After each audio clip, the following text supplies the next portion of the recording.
Welcome back dito sa channel natin. Andito tayo ngayon sa may Asiana City. Patuloy pa rin ang progress dito sa Asiana City. Ano nga ba ang mga latest na development dito sa lugar na ito?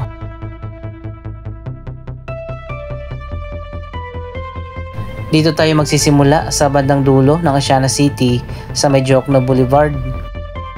Ang Asiana City ay isa sa mga reclamation projects dito sa Manila Bay na ngayon ay tinayuan na ng iba't ibang mga developments. Marami nang nakatayo dito ng mga residential condominium, office building, pati na mga shopping mall at marami pang iba.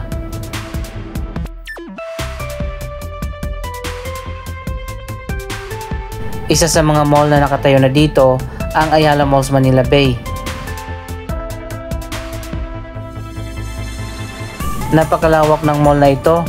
Yung harap niyan ay nandoon sa kabilang highway sa may Macapagal Boulevard.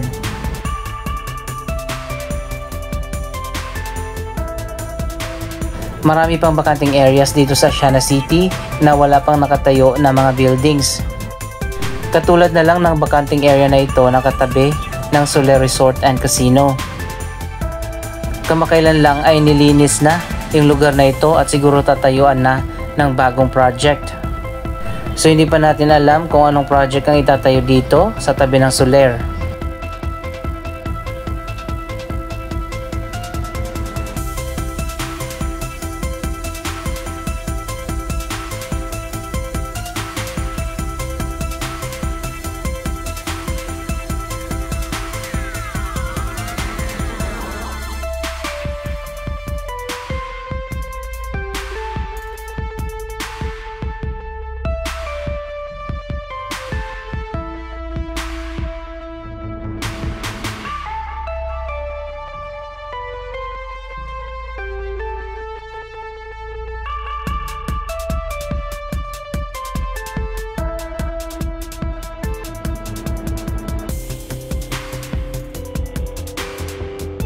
Dito rin sa kabilang side na katabi naman ng Ayala Malls Manila Bay, meron ding malawak na area na bakante pa.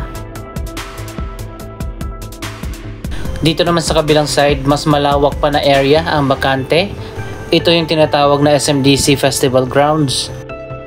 Siguro familiar kayo dyan sa area dahil ginagamit yan sa mga concert at iba pang mga events habang bakante pa. Mga bagong residential condominium ang nakaplano na itayo dito ng SM.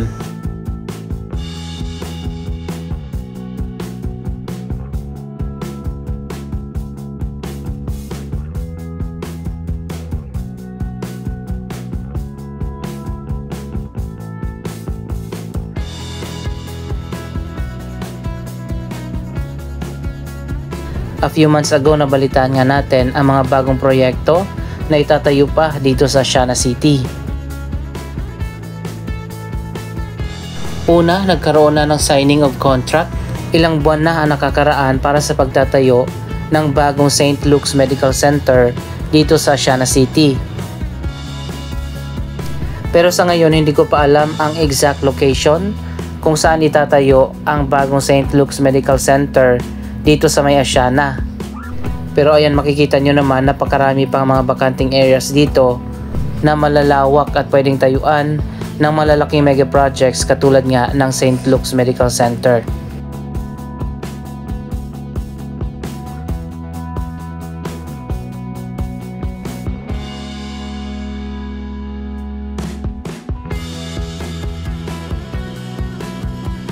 Kamakailan lang ay nagbukas na ang pinakabagong indoor-outdoor na shopping complex dito sa Asiana City, ang Parkal.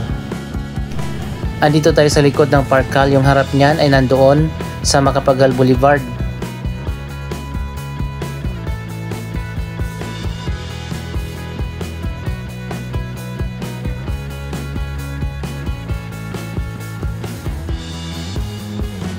Isa pang mega project na itatayo dito sa Asiana City, ang Lander Superstore. Nagkaroon na rin ng contract signing ang Lander Superstore na magtatayo dito ng isang bagong branch sa Asiana City. Pero katulad din sa bagong St. Luke's Medical Center, hindi rin ako sure kung saan ang exact location ng bagong Lander Superstore dito sa Asiana City. Alamin na lang natin yan sa mga susunod na updates.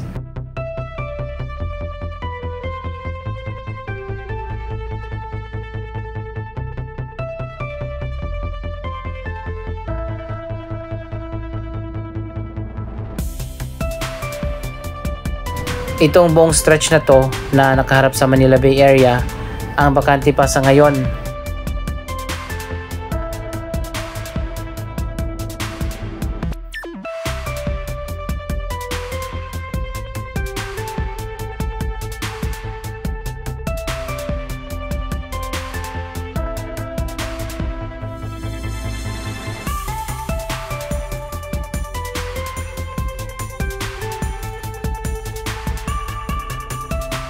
Ito yung mga unang residential condominium na naitayo na dito sa Asiana City. Dito rin sa gitna may malawak pa na vacanting area. Isang gasoline station ang pinakabagong project dito.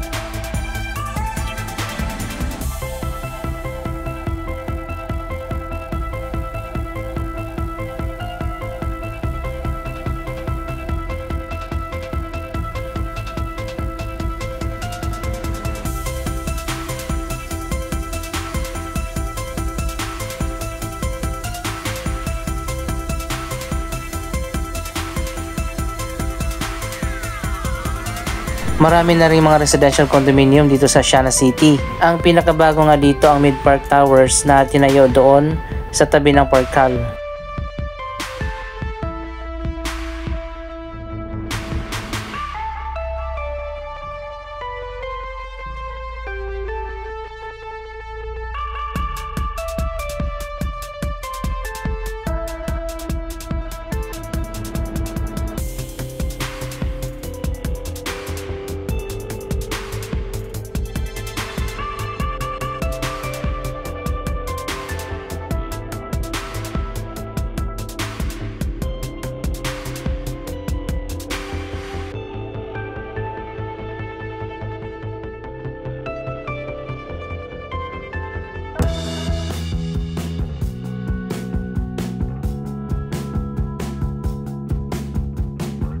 May church na rin pala na nakatayo dito sa Asiana City, ang St. John Paul II Chapel.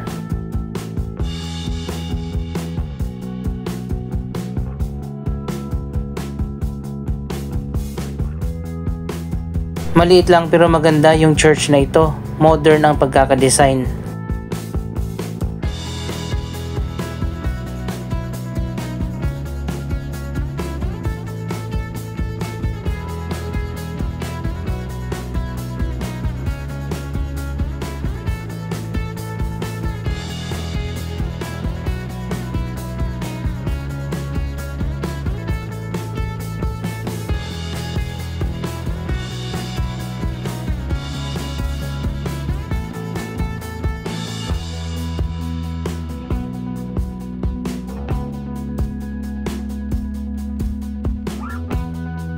Napansin ko lang na marami mga Chinese businesses at mga restaurant ang naka-occupy dito sa mga buildings sa Asiana City. Marami na rin mga Chinese na nakatira dito.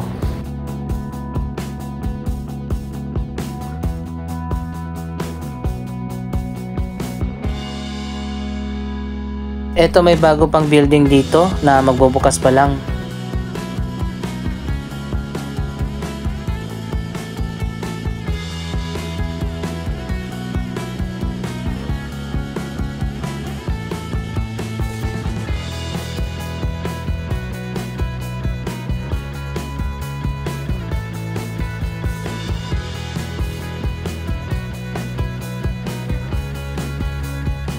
Isa pang new building ang matatapos na kulay gold.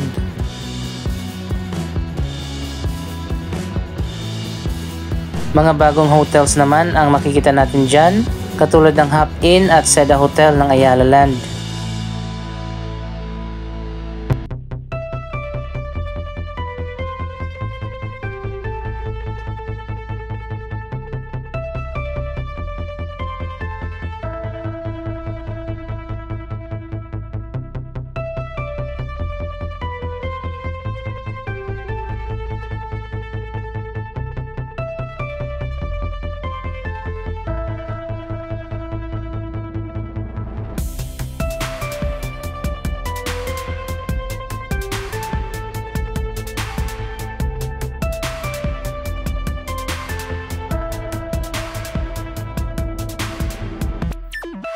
Andito na tayo sa Macapagal Boulevard. Dito naman sa kabilang side, napakarami na rin mga office buildings, residential condominium, hotel, pati na mga school ang nakatayo na rin dito.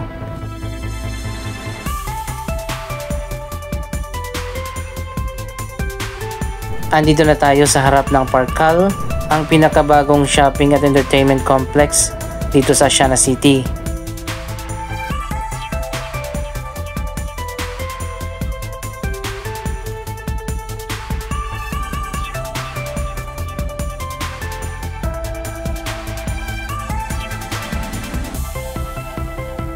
By the way, itong buong stretch na to ng Macapagal Boulevard, mga bakanting areas pa yan. So magkakaroon pa yan ng mga developments sa mga susunod na taon.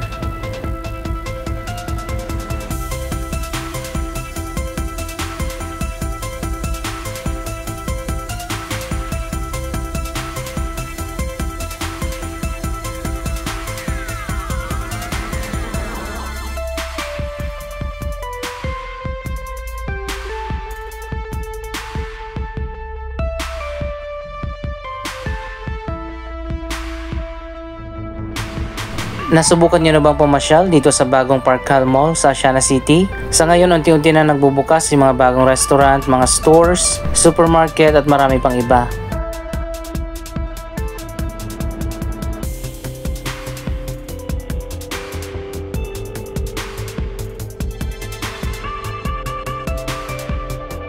Katabi ng Parkal ang Mid-Park Towers, mga bagong residential condominium na malapit nang matapos.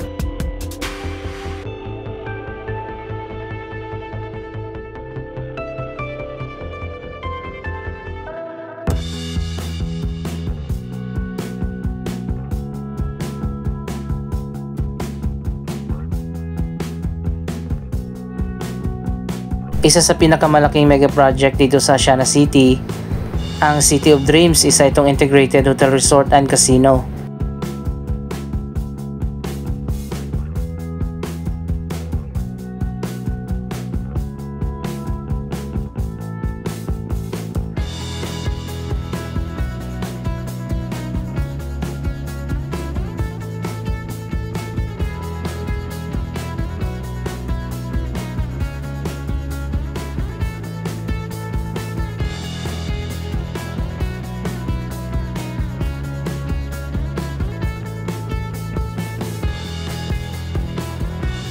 Isang bagong building naman ang tinatayo ngayon dito sa harap ng Ayala Malls Manila Bay.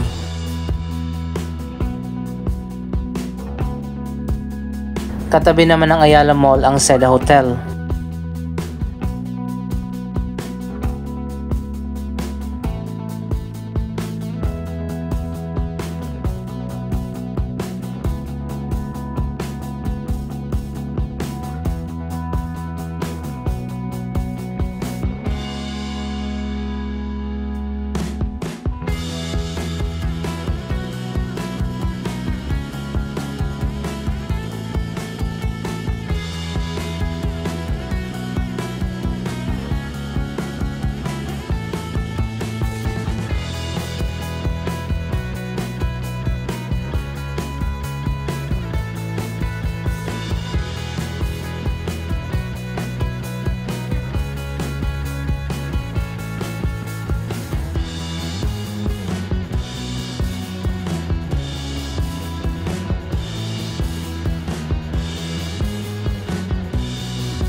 Sa susunod na mga taon, patuloy pa ang magiging development dito sa Asiana City.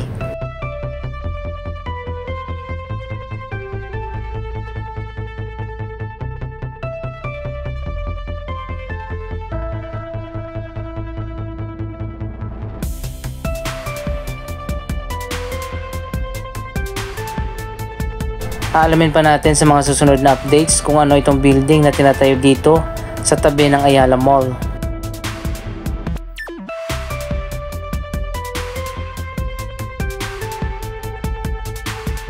Isa pang bagong residential condominium ang matatapos na rin, ang Copeton Bay Suites. Anong masasabi nyo sa mga latest na development dito sa Asiana City? Mag-comment lamang dyan sa baba ng inyong mga reaksyon.